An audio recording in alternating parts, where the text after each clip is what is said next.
उत्तर प्रदेश की राजनीति में बृजभूषण शरण सिंह भारतीय जनता पार्टी के नेता किसी राजनीतिक पहचान का मोहताज नहीं।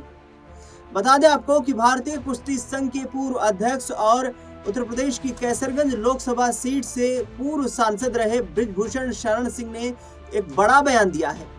बृजभूषण शरण सिंह का कहना है कि 2027 का विधानसभा चुनाव बीजेपी के लिए आसान नहीं होने वाला है। तो दूसरी ओर उन्होंने अपने बेटे जो कि वर्तमान में गोंडा से विधायक हैं प्रतीक भूषण, उनको लेकर भी एक बड़ा बयान दिया है। दरअसल एक निजी चैनल को दिए गए इंटरव्यू में बृजभूषण शरण सिंह ने खुलासा करते हुए कहा कि प्रतीक भूषण की यदि टिकट कटी या वो चुनाव हारे तो यूपी से बीजेपी का सुपड़ा साफ हो जाएगा। यानी कि जो देवी पाटन मंडल है उसी के आसपास बृजभूषण शरण सिंह का कहना है कि ये राजनीति घूमती है। वहीं से ये तय होता है कि किसे यूपी की राजगद्दी पर बैठने का अवसर मिलेगा, किसे सरकार चलाने का अवसर मिलेगा। उस देवी पाटन मंडल में करीब 40 विधानसभा की सीटें हैं और उन 40 विधानसभा सीटों में करीब 2 दर्जन ऐसी सीटें हैं जहां पर बृजभूषण शरण सिंह का मजबूत राजनीतिक दबदबा देखने को मिलता है।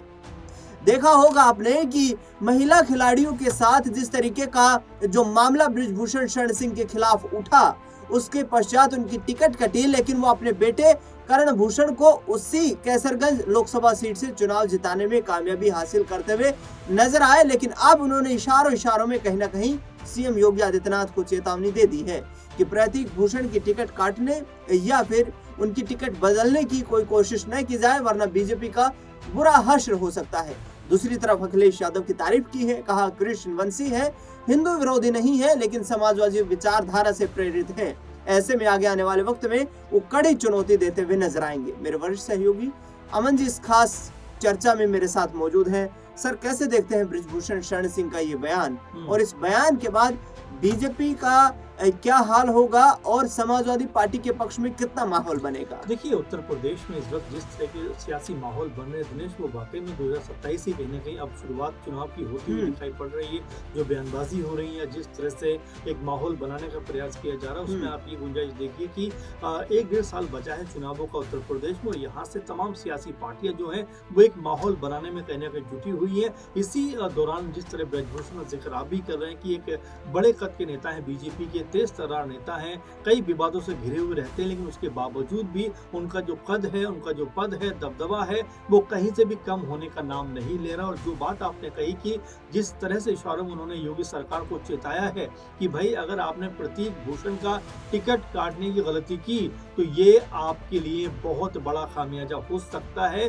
वो दरअसल इस बात को इसलिए भी कह रहे हैं क्योंकि जो कैसरगंज है, गोंडा है, बहराइच है, श्रावस्ती है, एक तरीके से अयोध्या तक कहीं ना कहीं उनकी अच्छी खासी पकड़ दिखाई पड़ती है। और ये माना जाता है कि 20 से 30 सीटें ऐसी हैं जो सीधे बृजभूषण के प्रभाव की सीटें मानी जाती हैं। ऐसे में अगर जिस तरह बृजभूषण का टिकट बीजेपी ने काटा, वो सहन कर गए क्योंकि उनके बेटे को टिकट मिला, वो जीत भी गए। लेकिन अब वो कह रहे हैं कि अगर प्रतीक का टिकट कटा तो बीजेपी के लिए अस्तित्व बचाना मुश्किल हो जाएगा इस क्षेत्र के अंदर, क्योंकि यहाँ पर बृजभूषण जिस अंदाज में कह रहे हैं वो ये बताना चाहते हैं कि उनका दबदबा है, उसकी वजह से बीजेपी को एक भी सीट यहां से नहीं मिलेगी। दूसरी बड़ी बात कि जिस तरह से वो लगातार अखिलेश यादव, उनके पिता मुलायम सिंह यादव और समाजवादी पार्टी की तारीफों में जुटे हुए, आप देखेंगे जब भी उनका कोई बयान सामने आता है उसमें एक आध वाक्य सपा की तारीफ का निकलकर जरूर आता है। आप ये भी देखिए 2009 के 8 के आसपास वो सपा से सांसद भी रहे हैं। ये भी कहते हुए दिखाई पड़े हैं कि भाई मैं उस वक्त जब पार्टी छोड़ रहा था,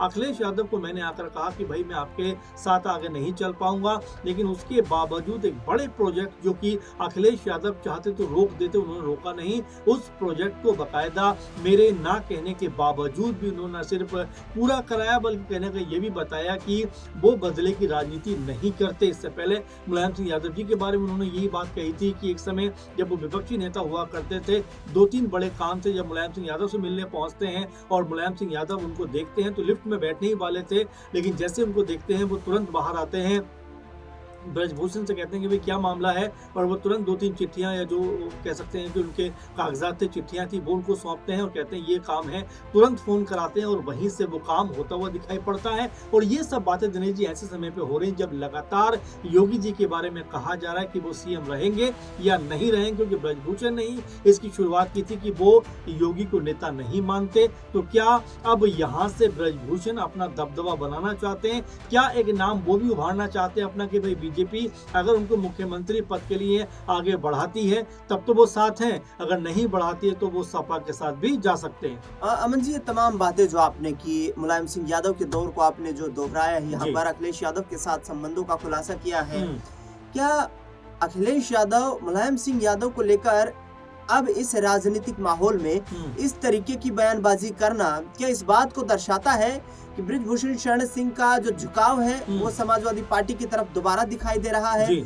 और आने वाले वक्त में, क्योंकि बृजभूषण शरण सिंह कई बार ये कह चुके हैं कि कई ऐसे लोगों को मंत्री में बना दिया जाता है, मंत्रिमंडल में शामिल कर लिया जाता है, डिप्टी चीफ मिनिस्टर बना दिया जाता है, लेकिन उनको कोई बड़ी जिम्मेदारी नहीं दी गई है या उनके परिवार के किसी सदस्य को बड़ी जिम्मेदारी नहीं दी गई है। जबकि प्रतीक भूषण विधानसभा में सदस्य है, बीजेपी के कैंडिडेट विधायक है।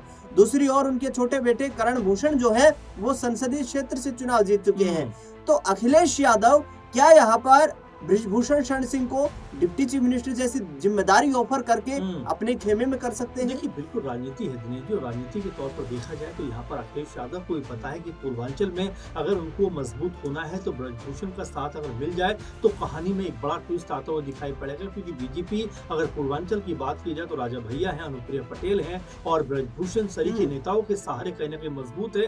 आपने 2024 को देखा जब राजा भैया कहीं खफा नजर आया और उन्होंने अपने कार्यकर्ताओं से ये बात कह दी कि भाई आप चाहे किसी के भी साथ दे सकते हैं, फिलहाल बीजेपी का आप साथ मत दीजिए। और तब भी ये बात कही गई कि उन्होंने सपा को समर्थन देने की बात कही और इसका अंजाम कहीं ना कहीं बीजेपी को भुगतना पड़ा कि जो बीजेपी 62-63 सीटों पे थी वो अचानक 30-32 सीटों पे आ गई। पूर्वांचल में तो कई सीटें ऐसी हारी जो कभी बीजेपी हारने के बारे में सोच भी नहीं सकती। ऐसे में अगर ब्रजभूषण का नाम भी सामने आ जाता है कि बीजेपी से अलग होकर अगर वो राजनीति करते हुए दिखाई पड़ते हैं तो सपा के लिए एक बहुत बड़ा कह सकते हैं प्लस पॉइंट हो सकता है और बीजेपी के लिए बहुत बड़ा ये माइनस पॉइंट। क्योंकि ब्रजभूषण जिस अंदाज में ये बात कह रहे हैं कि अगर मेरे बेटे को टिकट नहीं मिला तो बीजेपी का यहाँ से सुपड़ा साफ हो सकता है। और ये कोई वो बनावटी बात नहीं कह रहे हैं, बल्कि कहीं ना कहीं जिस तरह का उनका दबदबा है, रसूख है, उसको अगर देखा जाए तो ये बात बिल्कुल कोई मेरे ख्याल में इसमें कोई भी ये नहीं कह सकता कि हाँ ये नहीं होने वाला है। क्योंकि ब्रजभूषण वहाँ पे अपना अच्छा खासा दबदबा रखते हैं और यहाँ पर अब बीजेपी को तय करना है कि क्या ब्रजभूषण को साथ लेकर चलना है, कोई बड़ी जिम्मेदारी देनी है। अगर ऐसा बीजेपी नहीं करती है तो बिल्कुल आपने सही कहा कि यहाँ पर सपा उनको बड़े ख्वाब दिखाकर पार्टी में शामिल कर सकती है। और अगर ब्रजभूषण सपा में वापसी करते हैं तो 2027 में बीजेपी के लिए न सिर्फ चुनाव जीतना मुश्किल हो जाएगा बल्कि सपा यहाँ पर उनके मुकाबले बहुत ज्यादा ताकतवर नजर आए। क्योंकि पूर्वांचल में राजा भैया एक बार फिर सपोर्ट करते हुए दिखाई पड़ते हैं, ब्रजभूषण साथ में आ जाते हैं। अनुप्रिया पटेल को लेकर भी ये कहा जा रहा है कि वो भी बीजेपी को लेकर कोई बहुत ज्यादा खुश नहीं है। कई मौके ऐसे हैं जहां पर खुले तौर पर उन्होंने योगी सरकार की मुखालफत की है। तो ये पूर्वांचल में अगर इस तरह सपा अपना जाल बिछाती हुई दिखाई पड़ती है तो बीजेपी की राहों में कहीं ना कहीं कांटे बिछते हुए दिखाई पड़ेंगे। अमन जी, आखिरी सवाल रहेगा और बृजभूषण शरण सिंह ने यहाँ पर अखिलेश यादव की तारीफों के पुल बांधते हुए कहा है कि राजनीतिक परिपक्वता उनमें आ चुकी है। 37 लोकसभा की सीटें जीतना उत्तर प्रदेश में कोई मामूली बात नहीं है। जिस तरीके से अखिलेश यादव का ये प्रदर्शन रहा है ये उन्हें विधानसभा चुनाव में मदद करेगा। ऐसे में विधानसभा चुनाव में क्या बृजभूषण शरण सिंह भी ये अब कहीं ना कहीं परिस्थिति को भांप चुके हैं कि बीजेपी को अगले विधानसभा चुनाव में 2027 में झटका लग सकता है? बिल्कुल लग सकता है झटका, क्योंकि आप देख रहे हैं 2024 की जो कहानी बनी उसमें भी ये कहा गया कि बीजेपी में अब वो दम नहीं रहा। खुद ओपी राजभर जो बीजेपी के सहयोगी दल हैं वो ये बात कहते हुए नजर आए कि भाई अब जो है मोदी और योगी का जो मैजिक है वो कहीं ना कहीं खत्म होता हुआ दिखाई पड़ रहा है। आप देखिए जयंत चौधरी भी कहीं ना कहीं खफा नजर आ रहे हैं, बीजेपी से संजय निषाद भी लगातार बयानबाजी कर रहे हैं। तो ये अनुप्रिया पटेल का जिक्र हम कर ही रहे थे, वो भी खफा दिखाई पड़ रहे हैं। तो ऐसे बीजेपी को अपना गढ़ बचाना, दामन बचाना इतना आसान नहीं है और ब्रजभूषण शायद इन तमाम परिस्थिति को देख रहे, समझ रहे और हो सकता है कि सपा की तरफ जाते हुए दिखाई पड़े। क्योंकि अखिलेश यादव को लेकर जिस तरह का पॉजिटिव संदेश ब्रजभूषण दे रहे हैं, उससे ऐसा लगता है कि वो अखिलेश यादव की छवि न सिर्फ बेहतर कर रहे हैं बल्कि वो खुद भी कहीं ना कहीं सपा के साथ मिलते हुए दिखाई पड़ रहे हैं। बिल्कुल, समाजवादी पार्टी के लिए आने वाले वक्त में समीकरण जो है वो इस तरीके के हैं कि आज की तारीख में देखा जाए तो वो भारतीय जनता पार्टी को उत्तर प्रदेश में टक्कर देती हुई नजर आ रही है।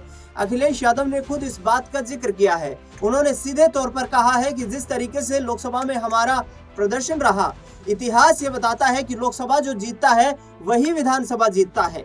और आकलन के आधार पर देखा जाए तो करीब आज यदि चुनाव होते हैं तो 216 सीटों पर समाजवादी पार्टी उत्तर प्रदेश में मजबूत नजर आ रही है, जो कहीं ना कहीं अपने आप में एक ऐसा आंकड़ा है जो दिल्ली से लेकर लखनऊ तक शीर्ष नेताओं की नींद उड़ा सकता है। देखना दिलचस्प होगा कि बृजभूषण शरण सिंह के इस अंदाज के बाद अब आगे आने वाले वक्त में राजनीतिक तौर पर वो क्या बड़ा फैसला लेते हैं। फिलहाल इस खास कार्यक्रम में अमन जी आपने शिरकत की, आपका बहुत बहुत शुक्रिया। देश दुनिया से जुड़ी तमाम बड़ी खबरों के लिए देखते रहिए नेक्स्ट 9 आवाज।